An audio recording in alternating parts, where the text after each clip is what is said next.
দেখি আপনারা পারেন কিনা, টেস্ট করবো একটু ইনশাআল্লাহ। ইমাম যখন আমিন বলা শুরু করবেন তখন আপনি বলবেন, ঠিক আছে? যখন শুরু করবেন, এটাই হলো সুন্নাহ। ইজা আম্মানাল ইমাম ফাআম্মিন, ইমাম আমিন বললে তোমরা আমিন বলো। ইজা আম্মানাল কারি ফাআম্মিন, যিনি তেলাওয়াত করছেন কারি, তিনি আমিন বললে তোমরা আমিন বলো। এতগুলো হাদিস। গায়রিল মাগদুবি আলাইহিম ওয়ালাদ-দাল্লিন, আগে বলে ফেলেছি।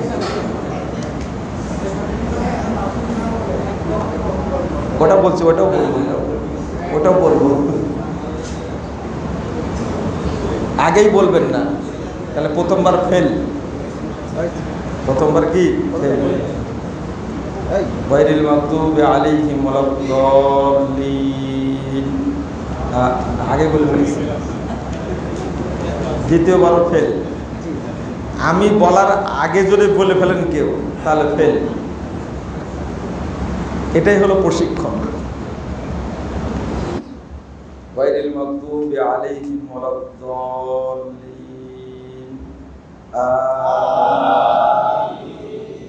তাহলে তৃতীয়বারে হয়েছে পাস।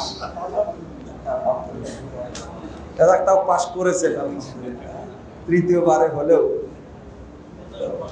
আসলে এইভাবে বলতে হয়, মনে থাকবে। ওই ভাই একটা প্রশ্ন করেছেন, যেখানে আমিনই বলে না সেখানে হাগিয়া পরে কি, তাই না? যেখানে আমিন বলবে না, ওই জন্য একটা হাদিস আসছে, এটা ক্বাল আল ইমাম গায়রিল মাগদুবি আলাইহিম ওয়ালাদ-দাল্লিন, যখন বুঝলেন যে গায়রিল মাগদুবি আলাইহিম ওয়ালাদ-দাল্লিন বলে দিয়েছে, তখন ইমামের আর অপেক্ষা করবেন না, তখন আপনি আমিন বলে দিবেন। আপনি তো শুধু একটা প্রশ্ন এখানে জড়িত না, আরো কয়েকটা প্রশ্ন আছে এখানে। সেটা হলো আমার প্রশ্ন, যেখানে আমিন বলে না সেখানে আপনি সালাত পড়লেন, মনে করেন সালাত কি পড়লেন, পড়তে হয়, তো মাসালাটা কি জানি আমরা? আর একজনের প্রশ্ন, 20 রাকাত তারাবি হচ্ছে, সেখানে আমি 8 রাকাত পড়ে চলে আসবো। আর একজনের প্রশ্ন, যে 20 রাকাত যেখানে তারাবি হয় বাড়ির পাশেই, তা আমি 8 রাকাত তারাবি পড়লাম আর 12 রাকাত নফল পড়লাম। কি বুদ্ধি, মানে এই ইঞ্জিনিয়ারিং বুদ্ধি বাংলাদেশের মাথায় আছে।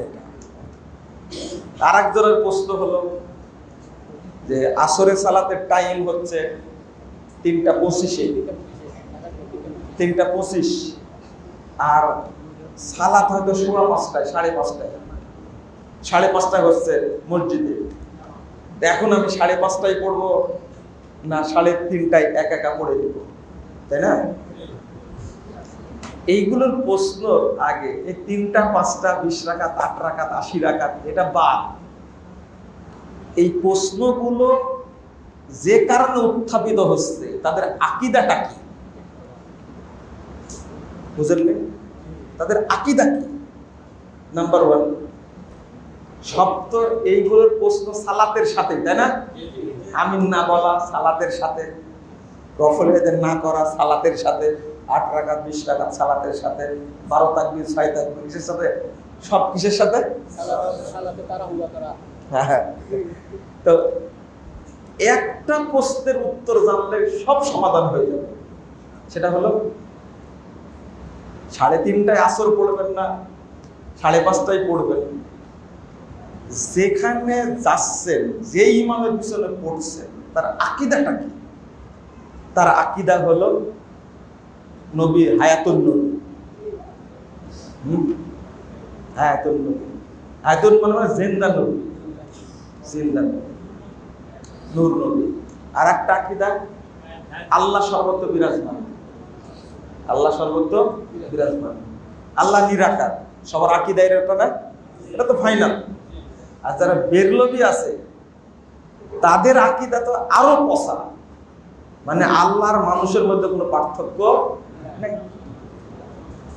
আপনার এই এলাকার এক বক্তা আছে, শুধু মানসুর হাল্লাজেরই ওয়াজ করে, করে? দেখছে জেলখানাও নাই, মানসুর হাল্লার নাই। সাপ নাকি পীরের কাছে মুরিদ হয়। মুরিদ শব্দের অর্থ হলো বলদ। মুরিদ মানে কি? বলদ, বুঝেন তো? বললাম তো খুদ ভাই। তো যার আকীদা এটা, এই ধরনের লোকের পিছনে নামাজ হবে না। এখন আপনি 12 রাকাত পড়েন আর 20 রাকাত পড়েন না 80 রাকাত পড়েন 40 রাকাত পড়েন, এটা আপনার বেলা।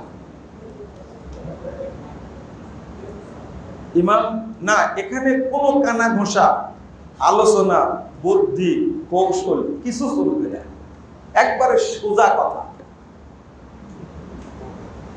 ইমাম ইবনে বাজ রাহিমাহুল্লাহ প্রশ্ন করা হয়েছিল যে হুকমু মাইয়াতাকিদু আন্নাল্লাহ ফি কুল্লি মাকান, ওই ব্যক্তির হুকুম কি যে ব্যক্তি বলে আল্লাহ সর্বত্র বিরাজমান।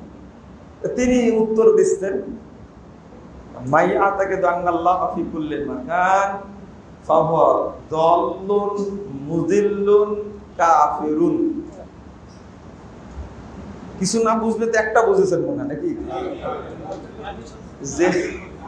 যে ব্যক্তি বিশ্বাস করে আল্লাহ সর্বত্র বিরাজমান, সে পথভ্রষ্ট, সে মানুষকে পথভ্রষ্ট করে, সে কাফের। ফাহুয়া দাল্লুন মুদিল্লুন কাফির। তারপরে বলছেন লা ইউত্তাখাযু ইমামা, এই ধরনের ব্যক্তিকে ইমাম নিযুক্ত করা যাবে না। ওয়ালা ইউসাল্লা খালফা, তার পিছনে নামাজ হবে না। বাল ইয়াজিবু আলাল মাসউলিন, মসজিদের যারা দায়িত্বশীল তাদের উপরে ওয়াজিব হলো আইয়ুবাইদুহু, ওই ইমামকে বিতাড়িত করা। আর একটা মাসালাই বলছে, যা কোটা বললেন এটা আমি অনুবাদ করছি তাই আপনাদের কড়া মনে হচ্ছে, এটা আমার কথা না কিন্তু। কার কথা? ইমাম ইবনে বাজ রাহিমাহুল্লাহর কথা বলছি, আমি শুধু অনুবাদ করে দিলাম। কারণ ইমাম আবু হানিফা রাহিমাহুল্লাহ বলছেন লা আলাম, আমি জানি না, আন্নাল্লাহ ফিস সামা আম ফিল আরদ ফাহুয়া কাফির। যদি কেউ বলে আল্লাহ আসমানে আছে না জমিনে আছে আমি জানি না, এই ব্যক্তি কাফির। কথাটা ইমাম আবু হানিফা রাহিমাহুল্লাহর কথা। তাকে স্পষ্ট জানতে হবে আল্লাহ কোথায় আছেন? আরশের উপরে আছেন। কোথায় আছেন? আরশের উপরে আছেন। আপনি যার সন্তুষ্টি অর্জন করবেন, যার রহমত নিবেন, যার ক্ষমা নিবেন, তার সম্পর্কে আপনি জানবেন না। এখন প্যাঁচ বাচ্ছে কোনটা জানেন? এখন একজন আলেম প্রশ্ন করছে যে এই কথা কেন বললেন, নামাজ পড়া যাবে না তার পিছনে, তো মুসিবত। কেন আল্লাহ বলছেন ওয়ারকাউ মা'আর রাকিব, রুকুকারীদের সাথে তোমরা কি করো? রুকু করো। ভালো করে শুনেন, এটাই হলো মানহাজ। রুকুকারীদের সাথে রুকু করো, তাহলে কাদিয়ানীদের পিছনে তো নামাজ পড়া যাবে, তাই না? যাবে না কেন? এবার বলছেন আকীদা ঠিক নেই। এবার জায়গা মতো আসছেন। তাহলে কাদিয়ানীরা নামাজ পড়ে না? পড়ে। শিয়ারা, ইহুদিরা পড়ে। শিয়ারা এবং ইহুদিরা দুজনের সালাত কিন্তু একই রকম। শিয়ারা 5 ওয়াক্ত পড়ে, ইহুদিরা 3 ওয়াক্ত পড়ে। ওদের সাথে মিল হলো ওরা 3 বার পড়ে, এরাও 3 বারে পড়ে। তো ইহুদিদের পিছনে হবে নাকি? হবে না? কেন হবে না? ওরাও তো রুকু করে। ওখানে আয়াত লাগা দেন ওয়ারকাউ মা'আর রাকিব, রুকুকারীদের সাথে কি করো? আসলে রুকুকারীদের সাথে রুকু করো, আয়াতটা আপনি বুঝলেন, কিন্তু এই বুঝটা সাহাবীদের মতো রাসূলের মতো হলো না।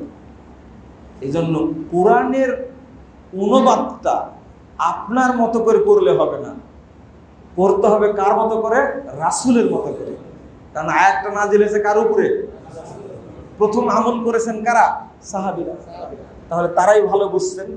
এবং আল্লাহ বলে দিচ্ছেন ফাইন আমানু বিমিসলি মা আমানতুম বি, কোরআন এবং হাদিস আল্লাহ রাসূল এবং সাহাবীরা যেভাবে বুঝেছেন ওইভাবে যদি আপনারা বুঝেন, আমরা বুঝি, ফাঁকা দেখি তাহলে তারাও হেদায়েত পাবে। তাহলে কোরআন হাদিস বুঝতে হবে কাদের মতো করে? সাহাবীদের মতো করে। তারা কিভাবে বুঝেছেন দেখেন, ওয়ারকাউ মার রাকিন, সাহাবীরা বলতেছেন কুনু মাল মুমিনিন, যারা মুমিন তোমরা তাদের সাথে সালাত আদায় করো। এবার পাওয়া গেল উত্তরটা, বুঝেন নি মনে কথাটা? কত সুন্দর, কুনু মাল মুমিনিন অর্থাৎ ওয়ারকাউ মাল মুমিনিন, যারা মুমিন তাদের সাথে রুকু করো, রুকুকারীদের সাথে না, যারা মুমিন তাদের সাথে। এবার বলেন কাদিয়ানীরা মুমিন না কাফের? শিয়ারা মুমিন না কাফের? কাফের। ইহুদিরা নামাজ পড়লেই কি নামাজ পড়া যায়? নামাজ পড়লে জান্নাত পাওয়া যাবে? অত সহজ না। বোঝা গেছে কথা? তাহলে আয়াতটা বুঝতেই কি হয়েছে বলেন? ভুল হয়েছে। আল্লাহর আয়াত, কিন্তু রাসূল সাল্লাল্লাহু আলাইহি ওয়াসাল্লাম যেভাবে বুঝেছেন, সাহাবীরা যেভাবে বুঝেছেন ওইভাবে কি বুঝতে হবে। আরেকটা উদাহরণ দিই আপনাদেরকে। এই যে শরীয়ত বোঝা, এইটা হলে ক্লিয়ার হয়ে যায়। আপনার শরীয়তপুরের একজন বক্তা বলছে যে কি কুনু মা'আস সাদিকিন, কুনু মা'আস সাদিকিন, তোমরা সাদিকিনদের, সিদ্দিকিনদের সাথে থাকো। তো বলছে যে আমার দাদা ছিল পীর, বাপ ছিল পীর, এখন আমি পীর, বুঝেন? তাহলে আল্লাহ আমাদের সাথে থাকতে বলছে আপনাদেরকে। আশাটা কি বুঝতে পারছেন কথা? আল্লাহ বললেন কুনু মা'আস সাদিকিন, আর অনুবাদ করলো কি, বুঝলো কি? অথচ শুনেন, অথচ এই আয়াতের অর্থ কি জানেন? কুনু মা'আস সাদিকিন অর্থ হলো যারা আনসার মুহাজির, সূরা হাশর ৮ নম্বর আয়াতে আল্লাহ বলেন যারা আনসার মুহাজির সাহাবী তোমরা তাদের অনুসরণ করো। অর্থ হবে এটা, কিন্তু আমরা ঘুরায় অর্থ করলাম কি পীর, হলো অর্থটা। তাহলে কোরআন পড়ে নিজেদের মতো বোঝা যাবে না। আর একটা উদাহরণ দিলে খুব ভালো সহজ হবে আপনাদের জন্য মনে হয়, বুঝতে পারছেন না? একজনকে প্রশ্ন করা হয়েছে যে কিয়ামতের দিন জান্নাত জাহান্নামও কি ধ্বংস হয়ে যাবে? উত্তর কি বলেন তো? না। আপনাদের আকীদা কেমন? আল্লাহ বলেছেন কুল্লু শাইইন হালিক ইল্লা ওয়াজহা। আল্লাহ বলছেন যে আল্লাহ ছাড়া সবকিছু কি হয়ে যাবে? আপনি উঠেন, আমি বলছি উঠেন, আপনি উঠেন। মুরব্বী মানুষ বসে কষ্ট হবে মানুষ না। আচ্ছা, আল্লাহ বলছেন সবকিছুই ধ্বংস হয়ে যাবে। কুল্লু শাইইন হালিকুন ইল্লা ওয়াজহা, থাকবেন একমাত্র কে? আল্লাহ। তাহলে জান্নাত জাহান্নাম ধ্বংস হবে না? এই আয়াত প্রমাণ করে কি হয়ে যাবে।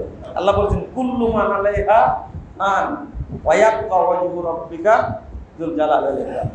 সূরা রহমানের আয়াত। সব কিছু কি হয়ে যাবে? ফানা হয়ে যাবে, শুধু আল্লাহ থাকবে। এই আয়াত দ্বারা, দুই আয়াত দ্বারা প্রমাণ করে কিয়ামতের দিন আল্লাহ ছাড়া সবই কি হয়ে যাবে? ধ্বংস। তাহলে জান্নাত জাহান্নাম থাকবে? ধ্বংস হয়ে যাবে। এইটা হলো আপনাদের বুঝ। কাদের বুঝ? আয়াত তো তাই বলছে। কিন্তু আয়াত দ্বারা রাসূল কি বুঝেছেন, সাহাবীরা কি বুঝেছেন, একটু তলায় দেখেন তো কত সুন্দর অর্থ করতে সাহাবীরা অর্থ করছেন। কুল্লু শাইইন হালিক ইল্লাল্লাহ ওয়াল জান্নাহ ওয়ান নার ওয়াল আরশ, সব ধ্বংস হয়ে যাবে কিন্তু আল্লাহ থাকবেন, জান্নাত জাহান্নাম আরশ এইগুলো ধ্বংস হবে না। তাহলে আপনার বুঝ আর রাসূলের বুঝ, সাহাবীদের বুঝ একরকম। জান্নাত জাহান্নাম ধ্বংস হবে, আরশ কি ধ্বংস হবে? কোরআনেরই তো আয়াত, আরশ থাকবে, 8 জন ফেরেশতা বহন করবে। কোরআনের আয়াত না এটা? তো খেয়াল করেননি কেন এটা? এখন খেয়াল হয়েছে তাই না? আর একটা কি ধ্বংস হবে না? আর একটা আছে। আবু হুরায়রার ছাত্র ইমাম মুজাহিদ বলছেন, কুল্লু শাইইন হালিকুন ইল্লাল্লাহ ওয়াল জান্নাহ ওয়ান নার ওয়াল আরশ ওয়াল আ'মাল আস-সালিহা। এই যে সৎ আমলগুলো করছি ধ্বংস হওয়ার জন্য, সৎ আমল ধ্বংস হবে না। মুমিনদের সৎ আমল এই ফলকগুলো আল্লাহ লিখে রাখছেন, এইগুলো আরশের সাথে ঝুলন্ত অবস্থায় থাকবে। আল্লাহ রাসূল বলছেন হাত্তা তাহতাল আরশ রুফিয়া তাহতাল আরশ, এই আমলের ফলক আরশের সাথে ঝুলন্ত অবস্থায় থাকবে। এগুলো কি ধ্বংস হবে নাকি? তাহলে আয়াত আপনার মতো বুঝতে হবে না, কার মতো বুঝতে হবে? সাহাবীদের মতো। এবার পরিষ্কার হয়েছে? আমাদের সমস্যাটা এই জায়গাতে। যেমন বলে দিলাম ইন্না আনসালনাহু ফি লাইলাতিন মুবারাকাহ, শবে বরাতের ওয়াজ করতে গিয়ে বাংলাদেশের সব হুজুর এই আয়াতের অর্থ করছে আমি কুরআন নাজিল করেছি বরকতময় রাত্রিতে। বরকতময় রাত্রি কি শবে বরাতের রাত্রি? না। অথচ কুরআন কোন রাতে নাজিল হয়েছে? শাবান মাসে। শাহরু রমাদান আল্লাযী উনজিলা ফীহিল কুরআন, এই রমজান মাসকে শাবান। আল্লাহ কুরআন নাজিল করেছেন কোন মাসে? রমাদান। রমাদানের কোন রাতে? ইন্না আনজালনাহু ফি লাইলাতিল কদর। সূরা কদর নামে একটা সূরা আছে। দেখুন ঠেকাবেন কি করে? উত্তর দিচ্ছেন, যারা শবে বরাতের রাত্রিতে লাউহে মাহফুজ থেকে কুরআন নাজিল হয়েছে দুনিয়ার আসমানে, আর রমজান মাসে নাজিল হয়েছে দুনিয়ার আসমান থেকে দুনিয়ায় নাজিল হয়েছে। এক মিথ্যা ঢাকার জন্য আরেক মিথ্যা তৈরি করেছে। কথা কি বুঝতে পারছেন আপনারা? রাগ করেন না, একটু বুঝেন। এখন বুঝবেন না, 5 বছর পরে হলে বুঝবেন, তখন আফসোস করবেন শুধু গালি দিয়েছি কিন্তু বুঝিনি। আল্লাহ যেন বুঝার তৌফিক দান করেন। এটা সব আকীদাগত বিষয়। এটা একটা আকীদা যে আমাকে আয়াতটা বুঝতে হবে কাদের মতো? সাহাবীদের মতো। এটাও আকীদা, এটা গুরুত্বপূর্ণ আকীদা। এটা নিজের মতো কোরআন বুঝা যাবে না। এবার বলেন আপনাদের কি প্রশ্ন আছে? হ্যাঁ,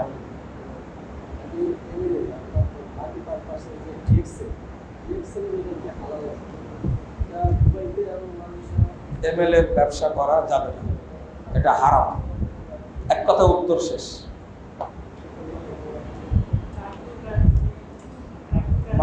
মাল্টিলেভেল 2000 যেটা শুরু হয়েছিল ওইটা এখনো চলছে বিভিন্ন রূপে চলছে। এ বিষয়ে আমার পড়াশোনা আছে, এটা চলবে না, হারাম। এটা এর সাথে যুক্ত হওয়া যাবে না।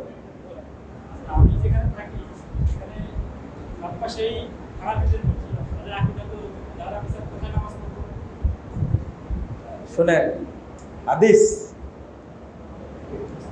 রাসূল সাল্লাল্লাহু আলাইহি ওয়াসাল্লাম বলছেন আল আরদু কুল্লুহা মসজিদ, পুরো পৃথিবীটাই মসজিদ, ইল্লাল মাকবারা ওয়াল হাম্মাম, শুধু গোরস্থান আর গোসলখানা এই দুইটা বাদ দিয়ে, বাথরুম আর কি গোরস্থান, দুইটা বাদ দিয়ে পুরো পৃথিবীটাই মসজিদ।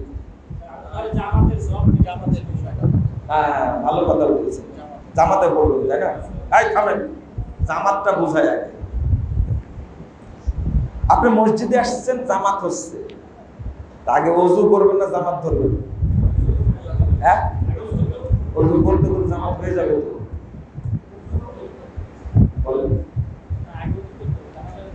জামাত যে হয়ে যাবে তখন কি করবে? তো ওযু ছাড়া নামাজ হবে না, এটাও বুঝতে পারে। যে জামাত হয়ে যায় একা পরে করবে, তাও ওযু লাগবে, তাই না? আচ্ছা, ওযু আছে, জামাত হচ্ছে, কিন্তু মসজিদে কবর আছে। মসজিদে কি আছে? কবর আছে। এবার জামাতে পড়বেন না তো? 10 লাখ পড়ছে একসঙ্গে, 10 কোটি পড়লে হবে না, এটাও বুঝেন। তাহলে থামেন, শেষ করি। তো ওযু করলেন, জামাত পড়বেন, আপনি দেখবেন না যে ইমাম মুশরিক না কাদিয়ানি না শিয়া না ইহুদি, দেখবেন না? এটা দেখার দায়িত্ব না? এটাও দেখেন না? তাহলে ওযু দেখার দরকার নাই। জামাত হচ্ছে ওযু ছাড়াই মারি দেয়, কেমন হয়? ওযু ছাড়া নামাজ হবে? তো মসজিদে কবর থাকলে নামাজ হবে? মনে করেন বাংলাদেশের 17 কোটি মানুষ এক মসজিদে সালাত পড়তেছে, কিন্তু কবর আছে, হবে? এটাও তো বুঝেন। তো ইমামের আকীদা যদি হয়, আর জামাত আগে না সালাত হওয়া আগে, আপনি যতই যুক্তি দেন না কেন চলবে না। অবশ্যই অবশ্যই একা পড়েন, 12-2 জন নিয়ে পড়েন। রাজশাহীতে যারা গেছেন, সাহেব বাজার একটা মসজিদ আছে, সোনাদিঘির মোড়। এই মসজিদে বহু আগে থেকে আসরের সালাত 2টা জামাত হয়। ওরা ভাগ করে নিয়েছে যে আমাদের টাইমে আমরা পড়বো, আপনাদেরটা আমরা পড়ি, ঠিক আছে? এরকম চুক্তি হলে তো কোনো সমস্যাই নাই। আর কত বছর আপনি শেষ টাইমে সালাত আদায় করবেন? আসরের সালাতটা গুরুত্বপূর্ণ না? খুব গুরুত্বপূর্ণ। আচ্ছা, আর একটা হাদিস এখানে যোগ করে দিই। আল্লাহ রাসূল বলছেন, এটা মুসনাদে আহমদের মধ্যে হাদিসটা আসছে, 3601 নম্বর হাদিস। ইন্নাকুম সাতুদরিকুনা আকওয়ামা, ভালো করে শুনেন, তোমরা অচিরে অনেক দল পাবে। অনেক কি পাবে? দল পাবে। ইউসাল্লুনা সালাতা বিগাইরি ওয়াক্তিহা, তারা সালাত আদায় করবে ওয়াক্তকে মেরে ফেলে দিয়ে, ওয়াক্তকে মেরে ফেলে দিয়ে। ফাসাল্লু ফি বুয়ুতিকুম ফিল ওয়াক্তিল্লাযী তারিফুন, তোমরা তোমাদের সালাত বাড়িতে পড়ো যে ওয়াক্তটা তোমরা বুঝো। মানে অর্থাৎ আউয়াল ওয়াক্তে সালাতটা তোমরা বাড়িতে পড়ো। হয়েছে? বাড়িতে পড়ার কথা হাদিসে আছে কিনা? আর একটা হাদিস সহিহ মুসলিমের 656 নম্বর হাদিস। আল্লাহ রাসূল বলছেন আবু যার বারা ইবনে আযিবকে, যে তোমার সময় যদি এমন শাসক আছে ইউআখিরুনাস সালাতা আইয়ুমিতুনাস সালাত, যারা সালাতকে মেরে ফেলে দিবে, যারা সালাতকে কি করবে?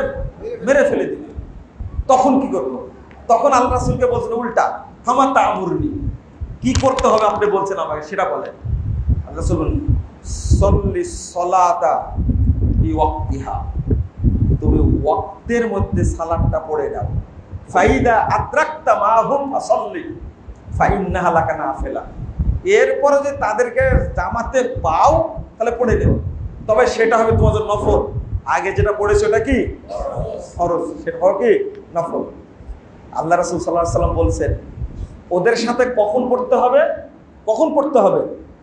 রাসূল সাল্লাল্লাহু আলাইহি ওয়াসাল্লাম বলছেন ওয়া আনতা ফিল মসজিদ, যখন তারা জামাত করবে আর তুমি যদি তখন মসজিদে থাকো তাহলে তার সাথে পড়ো।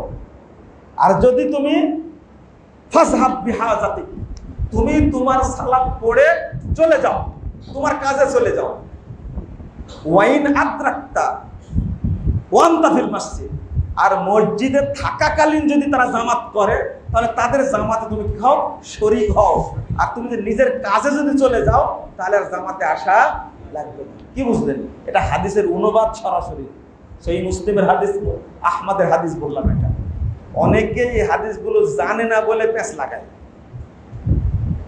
আর আরেকটা জিনিস, মনে করেন বাইতুস সালাম মসজিদ আপনার, তাই না? এই মসজিদ সালাত হচ্ছে, জামাত হচ্ছে রাইট টাইমে, আপনি বাড়িতে সালাত পড়তে পারবেন না, মসজিদে এসেই পড়তে হবে, না হলে সালাত হবে না। এখানে আপনি আশেপাশে বাসা আপনার, বাড়িতে সালাত পড়ার অনুমতি নাই। বাড়িতে সালাত পড়তে পারবে ওই ব্যক্তি, যে ব্যক্তি প্যারালাইজড, মানুষ ধরেও নিয়ে আসতে পারবে না মসজিদে, ওই ব্যক্তি বাড়িতে সালাত পড়তে পারবে। দাঁতের ব্যথা, মাথা ব্যথা, জ্বর, এইগুলোর কারণে মসজিদ ছাড়া যাবে।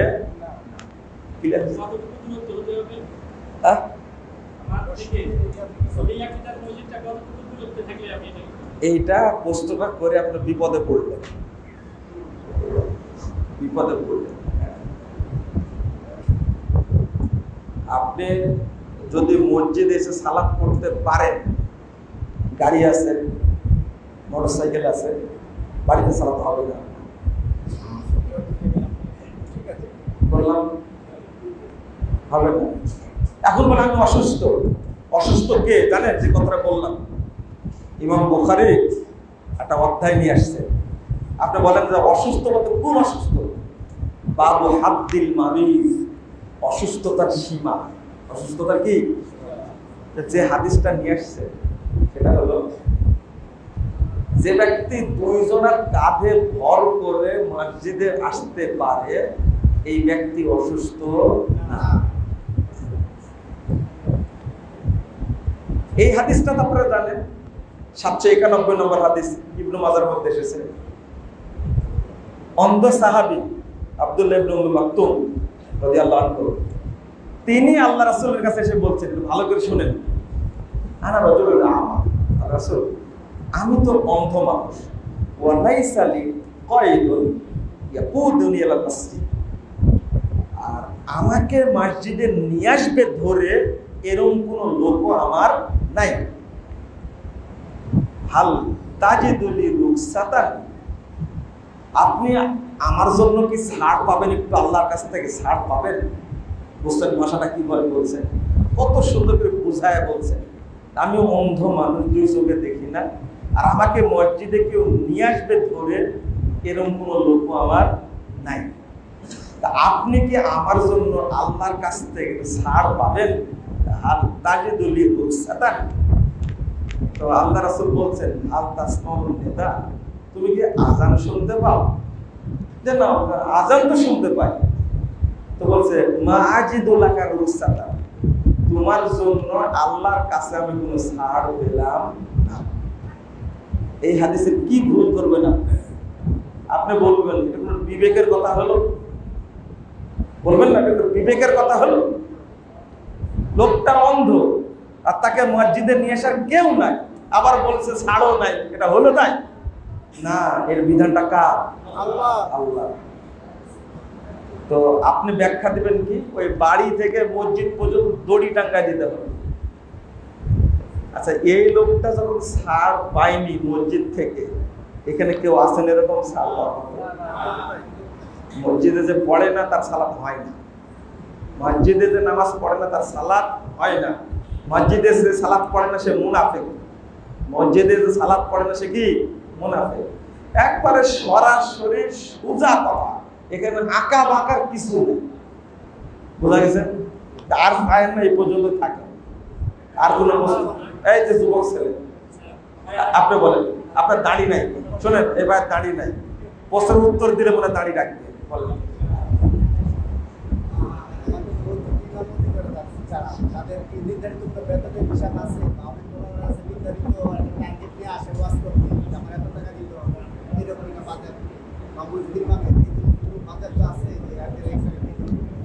কতগুলো হুজুর, হুজুর শব্দটা বলা যাবে, ভাই বলবেন, ভাই বলবেন, না হলে উস্তাদ জি বলবেন। আর যারা বড় বড় আলেম তাদেরকে শায়েখ বলবেন। আমরা তো বড় আলেম না। তো মসজিদে যাকে ইমাম নিযুক্ত করবেন, মুসল্লিদের পক্ষ থেকে তাকে সম্মানী দিতে হবে, এটা হাদিসে এসেছে। আবু বকর রাদিয়াল্লাহু আনহু, ওমর রাদিয়াল্লাহু আনহু সম্মানী দিতেন, ইমামদের সম্মানের ব্যবস্থা ছিল। আর একটা কি বললেন যেন, ওয়াজ করতে আসে। এই প্রশ্ন তো আমার করার দরকার, আপনি করবেন কেন? আপনিই তো হুজুর ভাড়া দিয়ে নিয়ে আসেন, ভাড়া করে নিয়ে আসেন। আপনি 80,000 টাকা দেন, 50,000 টাকা দিয়ে কন্ট্যাক্ট করেন, আর আসার আগে 30,000 টাকা দেন, বক্তব্য দিলে চলে যায়। এই প্রশ্ন তো আমি করবো যে এই দুর্নীতিবাজকে আপনি নিয়ে আসলেন কেন? আমাকে প্রশ্ন করলে হবে না তো। ওই বক্তা নিজে আসতে চাই না, আপনি নিয়ে আসছেন, তাই না? এলাকার লোক নিয়ে আসে না? দোষ কি হুজুরের না আপনাদের? না আমার, আপনাদের দোষ। কেন তাকে 2 লাখ টাকা দিতে হবে? হুজুরের হেলিকপ্টার ভাড়া 1 লাখ আর 2 লাখ পকেটের ভাড়া, এটা হারাম। এক হুজুরের কত টাকা লাগে কথা বুঝতে পারছেন? এই ব্যবসা চলবে না। সরকারি মানুষ যার দুর্নীতি করে তার চেয়ে বড় দুর্নীতিবাজ এখন হুজুরের, এটা মনে রাখবে, ঠিক আছে? দান করলেন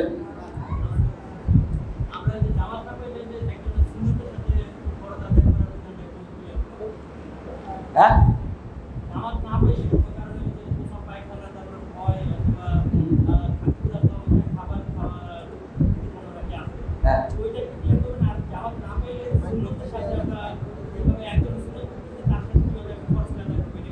জি জি জি, খুব সুন্দর।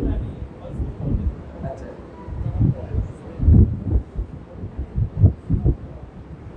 খাওয়ার যদি উপস্থিত হয়, খাবার হাদিস আসছে না, ক্ষুধার্ত না, খাবার উপস্থিত, লা তাআমা বিহাজরি লা সালাতা বিহাজরি তাআম, অর্থাৎ যদি খাবার হাজির হয়ে যায় তাহলে ওই সময় সালাত না, আগে খেতে হবে, এটা হাদিস আসছে।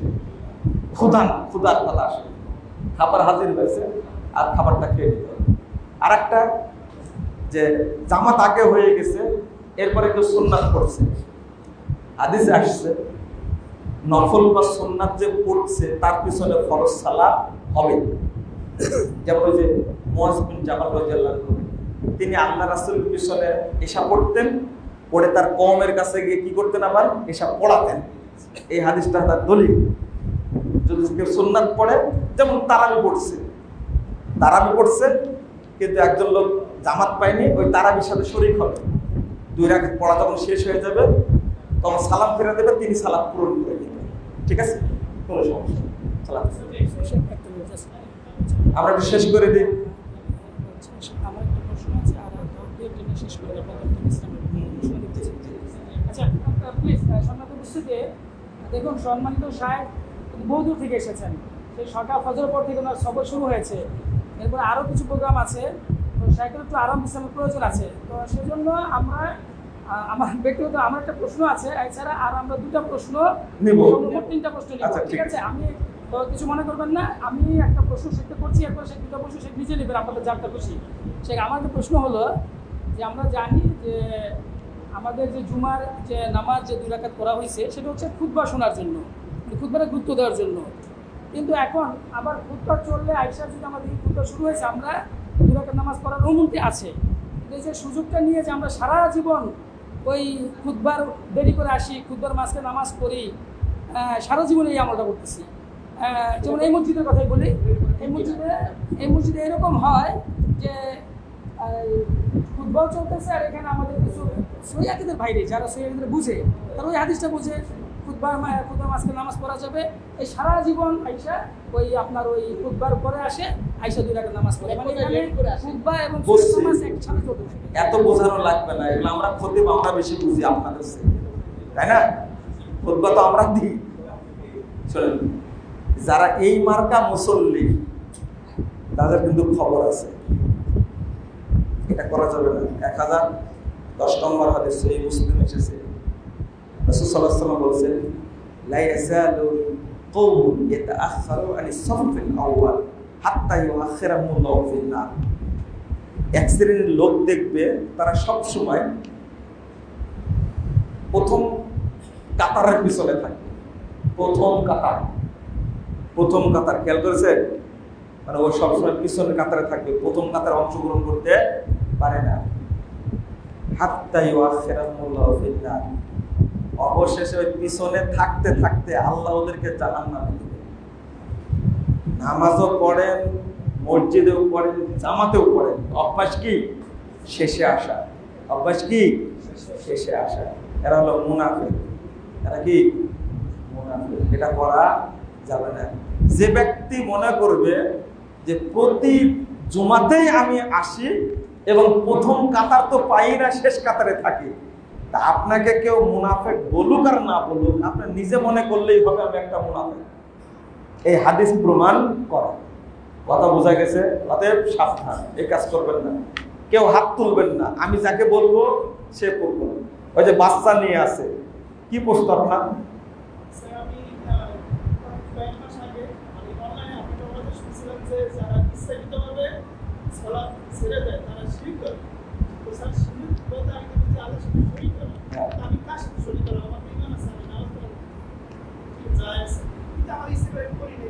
ঠিক আছে, প্রথমত 1080 নম্বর হাদিস ইবনু মাজার মধ্যে এসেছে, আল্লাহ রাসূল বলেছেন মান তারাকাহা ফাকাদ আশরাকা। এটা হাদিস। যে ব্যক্তি সালাত ছেড়ে দিল সে কি করলো? শিরক করলো। শিরক কার সাথে করলো? সূরা মারিয়াম 59 নম্বর আয়াত,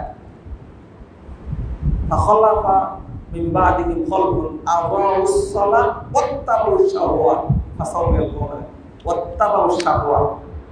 অর্থাৎ প্রবৃত্তির পূজা করলো, এটাই হলো কি? শিরক।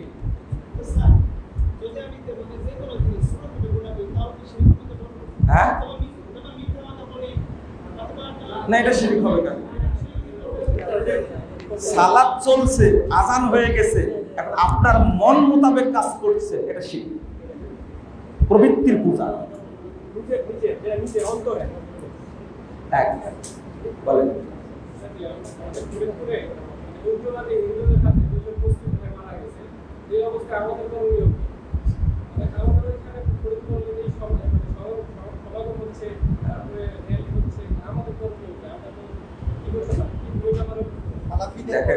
দেখেন মারছে কারা আর মরেছে কারা, এদের সম্পর্কে আগে জেনে নেন। প্রথম কথা হলো যে দেশে যদি প্রশাসন থাকে, যেটা হচ্ছে আইন আছে, তো এটা প্রশাসনের মাধ্যমে সমাধান হতে হবে। ব্যক্তি আইন হাতে তুলে নিতে পারবে না, নাম্বার 1। নাম্বার 2 হলো আমাদের করণীয় হলো প্রশাসনের মাধ্যমে সেটা তার সমাধান করা। কথা বোঝা গেছে? আপনি দাবি জানাতে পারেন, আর একটা হলো দাবি জানাতে গিয়ে এই দাবিটা জানানোর নিয়ম থাকতে হবে, সালাফদের নিয়ম থাকতে হবে, ওই নিয়মে করতে হবে। কারণ আল্লাহ রাসূল বলে গেছেন মা আনা আলাইহি ওয়া আসহাবি। এই সূত্রটাই কিয়ামত পর্যন্ত কাজে লাগাতে হবে, এর বাইরে গেলে এর ফলাফল ভালো আসবে না। এটা শেষ, এটা শেষ।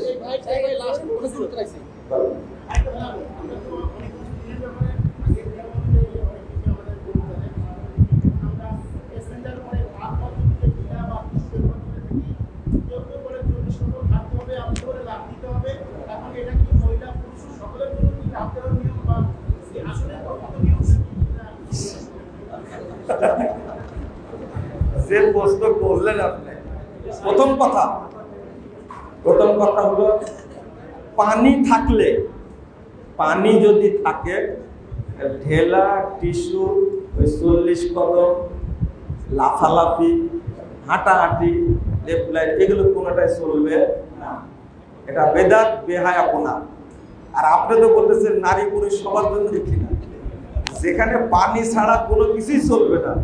পানি না থাকলে আপনি ঢেল বা টিস্যু নিতে পারবেন, পানি থাকলে অন্য কিছু নেওয়া যাবে না।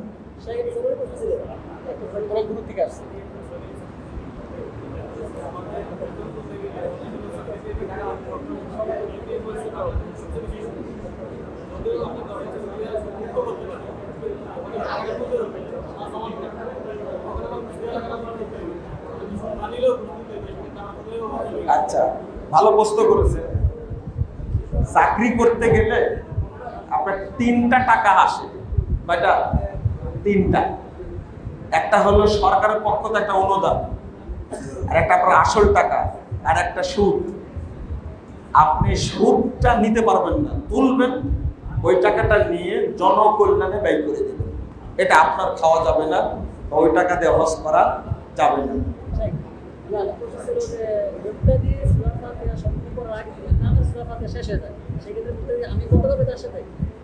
যে বাকি অংশগুলো সূরা ফাতিহা সেটা কি পরে করতে হবে আবার?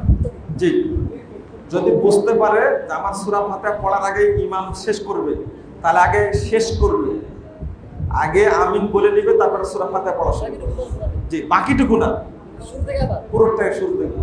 জাযাকুমুল্লাহ খাইরান, হাইয়াকুমুল্লাহ। ঠিক আছে।